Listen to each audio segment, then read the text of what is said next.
अंजलि को अपने ससुराल में आए हुए साल भर होने वाला था। अब तक वो अपने परिवार को अच्छे से समझ गई थी, लेकिन अभी भी वो पूरी तरह अपने ससुराल वालों की बात नहीं समझ पाई थी। फिर एक रोज, माँ जी घर में सब्जियां खत्म हो गई हैं। हाँ तो ले आना, मुझ बुढ़िया को क्यों बोल रही हो लाने को। और वैसे भी बड़े बुजुर्ग कह गए हैं कि जिस रसोई में 4 लोगों का हाथ लगे ना, वो ठीक से चल नहीं पाती। अब रसोई तू बनाती है तो सामान भी तू अब खुद ही लेकर आया कर। अंजलि को समझ आ गया कि अब उसके जिम्मे एक और काम आ गया। अंजलि सामान की लिस्ट बनाकर बाजार चली गई और फिर थकी हारी सामान लेकर घर लौट आई। जल्दी से खाना बना लेती हूँ, बहुत भूख लगी है। ओ महारानी, ये कोई वक्त है आने का और अब खाना बनाएगी? दिन के 3 बज रहे हैं। मैंने तो समय पर खाना बनाकर खा लिया। और तू भी कान खोल कर सुन ले, इस घर के कुछ नियम हैं। यहाँ खाना तय समय पर ही बनता है और खाया जाता है, आगे पीछे नहीं, समझी? तो अब खाना बनाने और खाने का समय निकल चुका है, इसलिए अब तू खाना नहीं बना सकती। इसलिए अब तू शाम को ही खाना बना लेना। अब तू इसे सजा समझ या जो मर्जी, लेकिन इसी बहाने अगली बार के लिए तुझे सबक भी मिल जाएगा। लेकिन माँ जी मैं कोई बाजार टहलने थोड़ी ना गई थी, सामान लेने ही गई थी। मुझे तो भूख लगी है, मैं तो खाऊंगी खाना, मैं तो चली। इधर बैठ, ये ससुराल है तेरा, मायका नहीं जो जब मर्जी रसोई में घुस गई। अगर मेरे घर के नियम तोड़ने की कोशिश की ना तो घर से निकाल दूंगी, समझी? बेचारी अंजलि के पास अब अपनी सास का फरमान मानने के अलावा और कोई रास्ता ही नहीं था। फिर शाम के वक्त, बहू अभी तक अपने कमरे में घुसी है। 5 बजने वाले हैं, चाय बनाने का समय हो गया है। अगर 5 बजे के बाद तू रसोई में गई ना तो ताला मार दूंगी रसोई में, समझी? फिर ऐसा ना हो कि तू चाय से भी जाए। अंजलि तो भूख के मारे पहले ही तड़प रही थी, इसलिए वो कोई भी रिस्क नहीं लेना चाहती थी। इसलिए वो जल्दी से रसोई में गई और चाय और साथ में कुछ पापड़ तल लाई, जिन्हें खाकर उसे थोड़ा आराम मिला। अब ध्यान से सुन, ठीक 9 बजे तक सारा डिनर बनाकर तैयार कर लेना, नहीं तो फिर ताला, समझ गई ना? जी माँ जी, समझ गई। सारे दिन की भूखी प्यासी अंजलि रसोई में जाती है और रात के डिनर की तैयारी में लग जाती है। फिर रात को 9 बजे वो सबको खाना बनाकर परोसती है। अपनी सास का ये नियम अंजलि को पसंद नहीं था। वो इसके बारे में अपने पति अनुराग से बात करती है। ये कोई नई बात नहीं है अंजलि, माँ आज से ऐसी नहीं है, बल्कि घर के नियम को लेकर वो शुरू से ही ऐसी है। बचपन में हम लोगों के साथ भी माँ ऐसा ही करती थी। जब खेलने के दौरान हम लोगों को अंदर आने में देर हो जाती थी तो वो हमें खाना भी नहीं देती थी, और जब हमें एक दिन खाना नहीं मिलता था ना तो अगले दिन हम खुद समय से घर आ जाते थे। लेकिन अगर कोई किसी काम से कहीं गया और आने में देर हो जाए तो इसका मतलब ये तो नहीं कि खाना ही नहीं मिलेगा। और मैंने बताया ना, मैं घूमने नहीं गई थी, घर का राशन लेने ही गई थी। देखो, इन छोटी छोटी बातों को लेकर बहसबाजी करना मैं जरूरी नहीं समझता, और तुम भी खुद को माँ की तरह इस घर के नियम कानून में डाल लो। अब मुझे सोने दो, सुबह ऑफिस भी जाना है। अंजलि को अपने पति की बात पर बहुत गुस्सा आया, लेकिन वो कर भी क्या सकती थी। ऐसे ही समय बीता और कुछ महीने बाद उसके देवर मोहन की शादी भी हो गई और देवरानी प्रिया भी दुल्हन बनकर उस घर में आ गई। और जब उसे घर की इस रसोई के नियम के बारे में पता चला तो उसके भी होश उड़ गए। लेकिन भाभी, घर के कामकाज निपटाने में थोड़ा बहुत लेट तो हो ही जाता है, इसका ये मतलब थोड़ी ना कि बहू को खाना ही मत दो। इस घर का तो यही नियम है प्रिया, जब खाना बनाने में मुझे लेट होता है तो माँ जी तो बस घड़ी देखती रहती हैं, लेकिन जब तक मैं सारे काम निपटा कर रसोई में आती हूँ तब तक माँ जी रसोई में ताला लगा देती हैं। ये दोनों भाई खुद तो बाहर खा लेते हैं और घर में मैं ही रह जाती हूँ भूखी। अच्छा एक बात बताओ भाभी, इस रसोई में 2 दरवाजे क्यों हैं? माँ जी कहती हैं कि ससुर जी ने वास्तु के हिसाब से 2 दरवाजे बना दिए थे। वैसे हम तो एक ही दरवाजा इस्तेमाल करते हैं, दूसरे वाले में तो हमेशा ताला ही लगा रहता है। तो ये सब छोड़ना। ऐसे ही कुछ दिन बीते। एक रोज, सच कहूं भाभी, कभी कभी ऐसा लगता है कि मेरी शादी नहीं हुई बल्कि मुझे सजा सुनाई गई है इस 4 दीवारी में रहने की। क्या यार, न कहीं मूवी जा सकते हैं न कहीं घूमने। तेरी शादी तो अभी अभी हुई है, मेरी शादी को तो 2 साल होने वाले हैं। मजाल है बिना काम के इस घर के बाहर कदम भी रखा हो। वैसे भाभी, अगर हम बाहर जाएंगे घूमने तो खाना भी बाहर ही खाएंगे, तो ये टेंशन नहीं रहेगी कि घर पर रसोई में ताला मिलेगा। माँ जी तुमसे 4 कदम आगे का सोचती हैं। उनका एक नियम ये भी है कि जाओ कहीं भी लेकिन खाना घर पर ही खाना है। माँ जी की मर्जी के बिना घर में पत्ता भी नहीं हिल सकता। बाकी जो होगा देखा जाएगा। ऐसे ही दिन बीते। एक दिन दोनों देवरानी जेठानी बाजार गई हुई थी। चलो भाभी जल्दी चलो, कहीं ऐसा ना हो समय से खाना बनाने घर न पहुँच पाए। हाँ जल्दी चल। लेकिन तभी रास्ते में प्रिया की पुरानी सहेली अंकिता मिल जाती है। अरे यार प्रिया, कैसी है तू? कितने दिनों बाद देख रही हूँ तुझे। शादी के बाद तो तुझे मिलने तक की भी फुर्सत नहीं। अंकिता, मैं ना तुझे घर जाकर फोन करती हूँ। बिल्कुल नहीं, आज मैं तुम्हारी बिल्कुल नहीं सुनूंगी। चलो ना, पास में ही मेरा घर है, चाय नाश्ता करते, थोड़ी गप्पे मारेंगे, फिर चली जाना। अंकिता जबरदस्ती उन दोनों को अपने साथ घर ले जाती है। वो दोनों जल्दी जल्दी एक ही घूंट में चाय पीकर अपने घर की तरफ भागती हैं। लेकिन घर पहुंचने में हो गई थी उनको देर और तब तक लग चुका था रसोई में ताला। अब बिल्कुल भी रसोई में जाने की जरूरत नहीं है। अब तुम दोनों भूखी ही रहोगी, समझी? हम सब ने समय से खाना खा लिया है। वो दोनों मुंह लटकाकर अंदर चली जाती हैं।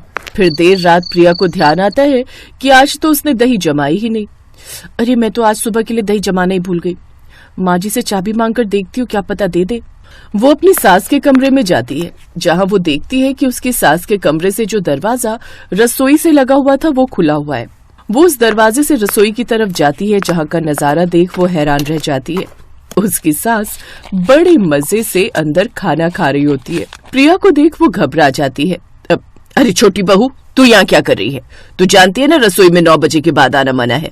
अच्छा, फिर आप यहाँ क्या कर रही हैं? ओह, अब समझ आया ये 2 दरवाजे की रसोई का चक्कर क्या है। बड़ा जुल्म किया है आपने हम पर। क्या कहूँ बहू, दरअसल ये सब आदत मुझे मेरी सास से पड़ी है। वो नियम की बड़ी पक्की थी। मुझे जरा सी भी देर हो जाती तो वो मुझे खाना बनाने नहीं देती थी और मैं भूखी रह जाती थी।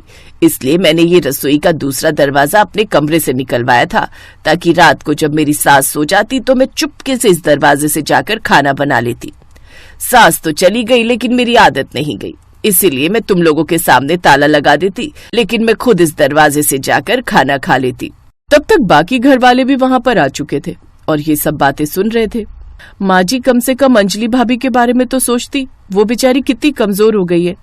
अरे वो कब से बच्चा प्लान करना चाहती है, लेकिन आपकी इस हरकत के कारण वो माँ बनने से भी डर रही है, क्योंकि उन्हें डर है कि कहीं उनके होने वाले बच्चे के साथ भी वही ना हो, उसे भी भूखा न रहना पड़े। अब सास को अपनी गलती का एहसास होता है और वो उन सब से अपने किए की माफी मांगती है और उस दिन के बाद वो रसोई में ताला लगाना छोड़ देती है।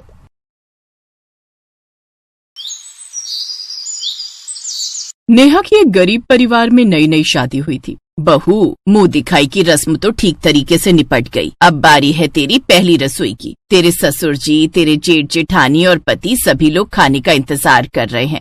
हाँ सासू माँ, मैं अभी खाना बनाती हूँ सबके लिए। नेहा की ससुराल एक गांव में थी। एक कच्चा सा टूटा फूटा मकान था। नेहा भी ज्यादा अमीर खानदान की नहीं थी। खैर, नेहा इधर उधर जाकर रसोई ढूंढने लगी। तभी उसके पति मुरली ने उससे कहा, अरे नेहा, इधर उधर क्या देख रही हो? अरे मैं रसोई घर ढूंढ रही हूँ। चलो चलो, मैं तुम्हें दिखाता हूँ रसोई घर। मुरली नेहा को घर के बाहर आंगन में ले गया, जहाँ पर एक मिट्टी का चूल्हा बना हुआ था। ये आपकी रसोई है? तो अब मुझे पता चला कि मेरे पिता ने मुझे दहेज में रसोई का सारा सामान क्यों दिया है। मुरली जी, उस बोरे में कुछ सामान रखा है, उसे निकाल दीजिए। वहीं पर 2-3 बोरे में कुछ सामान रखा था। मुरली ने जब खोला तो एक बोरी में तो ढेर सारे बर्तन थे, दूसरे बोरे में एक छोटे वाला गैस सिलेंडर था और तीसरे बोरे में ढेर सारे मसाले और कुछ हरी भरी सब्जियां भी थी। अब यहाँ मैं खुले में तो खाना बना नहीं सकती। ऐसा कीजिए, चारों तरफ बांस गाड़ कर चारों तरफ से कपड़े से घेर दीजिए, ताकि मैं सुकून से अंदर बैठकर खाना बना सकूं। मुरली ने आंगन में चारों कोनों पर लकड़ी के बांस लगा दिए, फिर कपड़े से ही तंबू बनाकर एक रसोई घर बना दिया। अब रसोई घर में सारा सामान भी नेहा का ही था। उसने सभी के लिए खाना बनाया और सभी को खाना बहुत पसंद भी आया। खाना बहुत स्वादिष्ट है। देवरानी जी तो अपने साथ पूरी रसोई ले आई। वैसे ही अच्छा रहा। इस घर में हम लोग अभी तक कच्ची मिट्टी के चूल्हे में बाहर खुले आंगन में खाना बनाते थे, अब आराम रहेगा। नेहा की नई नई शादी हुई थी, इसीलिए वो उस वक्त कुछ नहीं बोली, सिर्फ मुस्कुराकर उसने सभी का अभिवादन स्वीकार किया। आज नेहा और मुरली की सुहागरात थी। सुहागरात के अगले दिन सुबह सुबह उसकी जेठानी रसोई घर की तरफ गई और गैस जलाकर चाय बनानी शुरू कर दी।